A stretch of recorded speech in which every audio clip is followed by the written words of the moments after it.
Défi 100 jours de ukulélé, jour 36. Je vais faire une chanson d'un groupe que j'adore qui s'appelle Carpath et la chanson c'est Les Canards en plastique.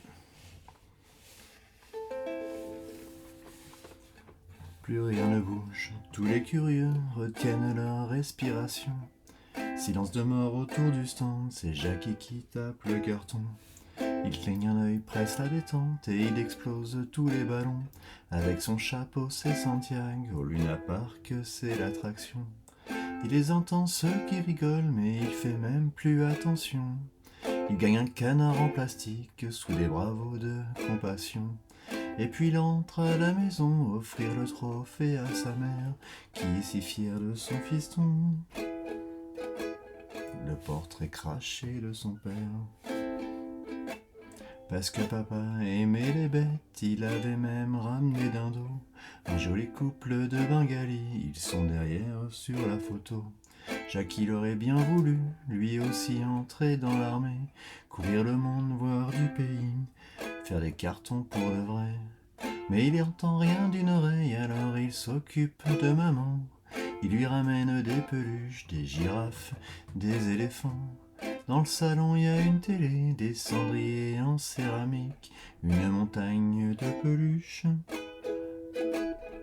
et des canards en plastique. Et puis le soir, quand il s'ennuie et qu'il entend sa pauvre maman pleurer de l'autre côté du mur, il se demande, évidemment, si c'est de sa faute, si elle est triste, pourquoi elle est plus comme avant. Il met ses mains sur ses oreilles et il l'entend plus vraiment. Et ça lui fait tellement mal qu'il sent même plus la douleur. Il voit des images dans sa tête qu'il comprend pas, qui lui font peur. Et si elle venait avec moi demain, comme elle serait contente, je lui montrerais le stand de tir. Comme elle serait contente. Le lendemain, elle est jolie, avec sa robe de couleur. Elle a fini par bien vouloir m'accompagner, maintenant j'ai peur de les rater tous ces ballons. Je lui ai montré que je suis gentil, pourquoi il bouge tant ces ballons.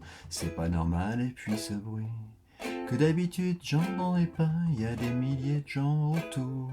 Ils vont faire pleurer ma maman, je veux pas les décevoir le jour où elle est venue avec moi, alors il presse la détente, un peu trop vite, un peu pour elle, un peu pour calmer son attente. Plus rien ne bouge, tous les curieux retiennent leur respiration. Silence de mort autour du stand, il a manqué tous les ballons. Et il sait bien que c'est pas de sa faute, que c'est les autres qui ont fait du bruit. Mais il est tellement triste quand il la voit s'éloigner sans lui. Elle va pleurer à la maison, rien ne sera jamais plus comme avant. Il met ses mains sur ses oreilles, si fort qu'il souffre plus vraiment. Et ça lui fait tellement mal, si mal qu'il sent plus la douleur. Il voit les images dans sa tête qui lui reviennent, qui lui font peur. Alors il tourne le fusil vers ceux qu'on fait pleurer sa mère, vers ceux qui parlent dans son dos pour mettre fin à son calvaire. Et il ajuste tous les ballons qui font du bruit, qui pleurent, qui courent, qui tombent, qui gênent, qui rebondissent, il les explose tour à tour. Vous voyez bien que je suis le meilleur, je suis presque aussi fort que mon père. C'est juste pour une histoire d'oreille que je suis pas allé à la guerre. Et puis il rentre à la maison, déçu qu'elle ait pas vu la suite, et sur la montagne de peluche dépose un canard en plastique.